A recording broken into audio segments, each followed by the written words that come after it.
Welcome dear students, मैं शहराजुल हक raise institute of science की जानिब से आपके साइंस पार्ट फर्स्ट के टीचर। साइंस के इन क्लासेस में हम न सिर्फ 10th स्टैंडर्ड का साइंस बल्कि 9th स्टैंडर्ड का साइंस का सिलेबस भी ज़रूर सीखेंगे। क्यों? इसके 3 रीज़न्स हैं। पहला रीज़न ये है कि कोरोना वायरस के लॉकडाउन के चलते हम सभी ये जानते हैं कि आपके एजुकेशन का काफ़ी लॉस हुआ है। दूसरा रीज़न ये है कि लास्ट टाइम जो 9th स्टैंडर्ड के स्टूडेंट्स क्लासेस के लिए हमारे पास आए थे, तो 11th एंड 12th के क्लासेस के अलावा सिर्फ और सिर्फ हम 10th स्टैंडर्ड के लिए टाइम एडजस्ट कर पाए। बट हमने उनसे ये प्रॉमिस किया था कि जब हम 10th स्टैंडर्ड स्टार्ट करेंगे तब 9th का उनका पूरा सिलेबस मर्ज करके साथ में ज़रूर पढ़ाएंगे। और थर्ड और सबसे ज़्यादा इंपॉर्टेंट रीज़न कि आपका 10th स्टैंडर्ड का जो सिलेबस है वो 10th स्टैंडर्ड के सिलेबस का पूरा की पूरा बेसिक्स आपके 9th स्टैंडर्ड में आएगा। बल्कि हम यूं समझ सकते हैं कि 10th स्टैंडर्ड में पार्ट 2 है और 9th स्टैंडर्ड में पार्ट फर्स्ट है, जैसे कि मूवीज़ में होता है, मूवी फर्स्ट, पार्ट 1, पार्ट 2 वगैरह। एग्जैक्टली पूरा की पूरा सिलेबस इसी तरीके से पार्ट 1 एंड पार्ट 2 के तरीके पर रहेगा। कैसे हम इस सिलेबस को एक्सप्लेन करते हैं? 9th स्टैंडर्ड में आपके जो पार्ट फर्स्ट है उसमें से भी अभी पहले हम फिजिक्स वाला सिलेबस एनालाइज करते हैं। इंपॉर्टेंट है कि हम पार्ट बाय पार्ट देखें, फिजिक्स वाला सेक्शन देखें, केमिस्ट्री वाला सेक्शन देखें एंड बायोलॉजी वाला सेक्शन देखें। ये सबसे ज़्यादा बेहतर होता है आपके साइंस को समझने और साइंस को पढ़ने के लिए। चैप्टर्स को इन बिटवीन मर्ज करके पढ़ने से ज़्यादा अच्छा है कि हम फिजिक्स वाला सेक्शन, केमिस्ट्री वाला सेक्शन एंड बायोलॉजी वाला सेक्शन अच्छे से आइडेंटिफाई करें और फिर उस हिसाब से उनकी स्टडीज़ करें। 9th स्टैंडर्ड का अगर आप फिजिक्स का सेक्शन देखते हैं आपके सिलेबस के चैप्टर्स, तो आपको 6 चैप्टर्स हैं और उन 6 चैप्टर्स का कंसेप्ट जो है आपके 10th स्टैंडर्ड के सिलेबस में फिजिक्स के सेक्शन में आया है। 10th स्टैंडर्ड में आपको 5 चैप्टर्स है, बट इन्हीं ये बेसिक्स है और वहां पर उसका एडवांस्ड लेवल है। 9th स्टैंडर्ड में आपको जो 5 चैप्टर्स है, जैसे कि laws of motion, work and energy, then after आपको रिफ्लेक्शन है, उसके अलावा आपको साउंड से रिलेटेड चैप्टर है और स्पेस से रिलेटेड एक चैप्टर है। इस तरह से आपके जो है 6 चैप्टर्स बिलोंग करते हैं। और वही अगर आप 10th स्टैंडर्ड के सिलेबस को देखते हैं तो यहां पर आपको मिलेंगे 5 चैप्टर्स जो कि बिलोंग करते हैं फिजिक्स को, जैसे कि gravitation, then after heat, then after आपके पास लेंसेस वाला चैप्टर है, उसके बाद आपको स्पेस का चैप्टर डायरेक्ट आया है। ऐसे ही ये जो चैप्टर्स है आपके 10th स्टैंडर्ड में, तो वो बेसिक्स 9th और उसके बाद उसका एडवांस्ड 10। कैसे? अब हम इसे चैप्टर बाय चैप्टर भी एनालाइज कर सकते हैं। बल्कि आप जिस YouTube चैनल पर मेरा ये वीडियो देख रहे हैं, यहां पर 11th NCERT का एक प्लेलिस्ट है।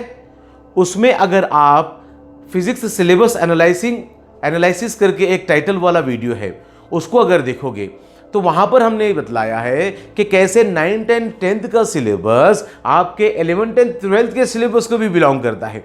पूरा डिस्क्रिप्शन है, state board, NCERT and then after आपका state board 11th and 12th and 9th and 10th का CBSE का सिलेबस पूरा एनालाइज करके वहां पर मैंने आपको बतलाया है।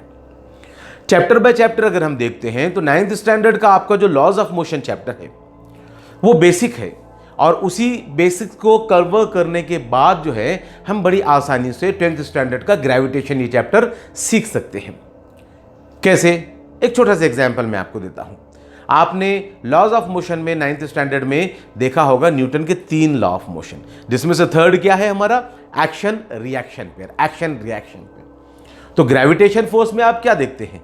ग्रेविटेशन फोर्स खुद एक एक्शन रिएक्शन पेयर का सबसे बेहतरीन एग्जाम्पल है। एप्पल एंड अर्थ वाला स्टोरी अगर आप देखते हैं तो एप्पल ने अर्थ पर फोर्स लगाया और अर्थ ने एप्पल पर फोर्स लगाया, तो ये क्या हो गया? ये तो एक्शन रिएक्शन पेयर है। तो लॉज ऑफ मोशन के बाद ग्रेविटेशन आपको सपोर्ट करेगा। देन आफ्टर 9th स्टैंडर्ड का जो रिफ्लेक्शन चैप्टर है, 10th स्टैंडर्ड में आपको लेंसेस आया है, लेंसेस के अंदर रिफ्रैक्शन है, ये दोनों लाइट के ही फेनोमेनाज है, बल्कि एब्जॉर्प्शन भी एक फेनोमेना है, बट अभी फिलहाल आपको इन दोनों भी सिलेबस में वो इंक्लूड नहीं है। तो रिफ्लेक्शन और लेंसेस में पढ़ेंगे आप रिफ्रैक्शन। तो क्या लगा आपको, पार्ट 1 उधर है और पार्ट 2 इधर है। इसी तरह से 9th स्टैंडर्ड में आपने एक चैप्टर देखा होगा करंट इलेक्ट्रिसिटी, जबकि 10th स्टैंडर्ड में आपको चैप्टर आएगा इफेक्ट्स ऑफ इलेक्ट्रिक करंट, जिसमें हीटिंग इफेक्ट है, जिसमें मैग्नेटिक इफेक्ट है। तो सीधी सी सिंपल सी बात है, आप खुद भी इस बात का बड़ी आसानी से अंदाजा लगा सकते हैं कि करंट इलेक्ट्रिसिटी इस चैप्टर को अगर आपने परफेक्ट नहीं किया हो तो पॉसिबल ही नहीं है कि हम इलेक्ट्रिसिटी के इफेक्ट्स समझ पाए। देयरफॉर पार्ट 1 के बाद ही आपको ये पार्ट 2 सीखना पड़ेगा। इसी तरह से वर्क एंड एनर्जी, ये जो चैप्टर आपके 9th स्टैंडर्ड को बिलोंग करता है, मैं तो ये आपसे कह सकता हूं कि 10th स्टैंडर्ड के फिजिक्स के पार्ट में जितने भी चैप्टर्स आपके आए हैं, सभी के सभी वो जो चैप्टर्स है उनमें वर्क एंड एनर्जी का इंप्लीमेंट जरूर रहेगा वर्क एंड एनर्जी का। देन आफ्टर स्पेस मिशन का आपको ऑब्जर्विंग स्पेस है, यानी 9th में आप स्पेस को ऑब्जर्व करोगे, स्पेस आप देख सकते हैं, स्पेस चालू है, 9th में आप स्पेस को ऑब्जर्व करोगे, जबकि 10th स्टैंडर्ड में आने के बाद आप उस स्पेस के मिशंस को देखोगे। तो इस तरह से ये पूरे की पूरे चैप्टर्स हम एक दूसरे के साथ एनालाइज करके समझ सकते हैं। तो 9th का पूरा बेसिक्स कवर करके फिर उसके बाद जो है साथ ही साथ 10th का हम सिलेबस स्टार्ट करेंगे, बल्कि हर चैप्टर से पहले 9th से होते हुए 10th तक गुजरेंगे।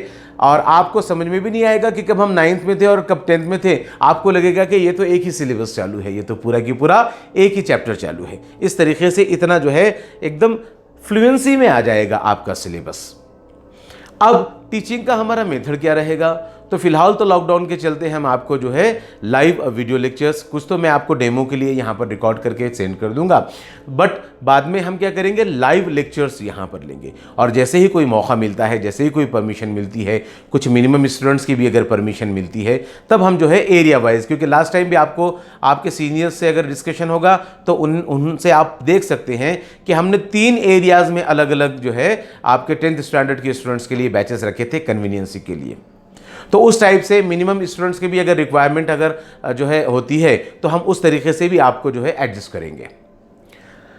मैं इस वीडियो के साथ साथ आपको सजेस्ट करूंगा कि फिलहाल कम से कम 2 वीडियोस आप मेरे जो है ज़रूर देखें सिलेबस को लेकर। एक वो जो मैंने अभी आपसे कहा है कि 11th and 12th physics syllabus analysis, and दूसरा physics mathematics required for physics. तो आपके 9th एंड 10th के मैथमेटिक्स पर भी आपकी सही नज़र रहेगी कि उसको कैसे लेकर चलना है, ताकि आगे आपका 11th एंड 12th में कन्वीनियंसी आपको मिले। जाहिर सी बात है कि 10th स्टैंडर्ड आपका एंड ऑफ एजुकेशन तो नहीं है, बल्कि ये तो शुरुआत है। तो आगे के एजुकेशन को नज़र में रख के उसका पूरा स्ट्रक्चर हमारे सामने रख के अगर हम चलेंगे तो ये हमारे लिए बहुत बेहतर होगा, आगे हमको उसके प्रॉब्लम्स क्रिएट नहीं होंगे सिलेबस के। इसी के साथ साथ अगर आप मेरे इस चैनल पर इलेक्ट्रिसिटी नाम का एक छोटा सा वीडियो है हाफ एन आवर का, अगर उस वीडियो का अगर आप देखते हैं तो वैसे तो हमने वो बनाया है 11th साइंस के 11th फिजिक्स के स्टूडेंट्स के लिए, बट आप देखोगे कि 9th एंड 10th का बेसिक्स वहां पर भी आपको सिखाने की जरूरत पड़ती है। क्यों? क्योंकि पूरा सिलेबस एक दूसरे से रिलेटेड होता है। ऐसा तो मुमकिन नहीं है कि आप किसी स्टैंडर्ड में आए और फर्स्ट टाइम आपके पास 10th स्टैंडर्ड में ही फर्स्ट टाइम इंग्लिश आया और डायरेक्ट शेक्सपियर का जो है आपको क्या पढ़ाया जा रहा है, वहाँ पर लिटरेचर पढ़ाया जा रहा है। ऐसे तो पॉसिबल नहीं है। आपने शुरू किया था अल्फ़ाबेट्स, वॉवेल्स, कॉन्सोनेंट्स से। तो उसी तरह से हर सेक्शन भी आपका फिजिक्स हो, केमिस्ट्री हो, बायोलॉजी हो, बेसिक्स से ही आप वहाँ तक पहुँचते हैं। देयरफॉर हमने पूरा की पूरा कवर करते हुए जाना है। तो मैं आपको ज़रूर सजेस्ट करूंगा कि कुछ वीडियोस मेरे इस चैनल पर भी है, आप वो भी देख लें। इसी के साथ साथ इस ग्रुप में मैं आगे के पूरे प्लानिंग्स आपके साथ शेयर करता जाऊंगा, और आप ग्रुप में भी बने रहे और चैनल को भी सब्सक्राइब करें, ताकि 11th के लिए जो अभी मैं फ़िलहाल वीडियोज़ बना रहा हूँ फुल ऑफ बेसिक्स वीडियो है वो आपके भी काम में ज़रूर आएंगे। तो चलिए, thank you very much for your concentration, और होप कि आप मेरे इस चैनल को विजिट ज़रूर करेंगे और बाकी के वीडियोज़ को भी ज़रूर देखेंगे।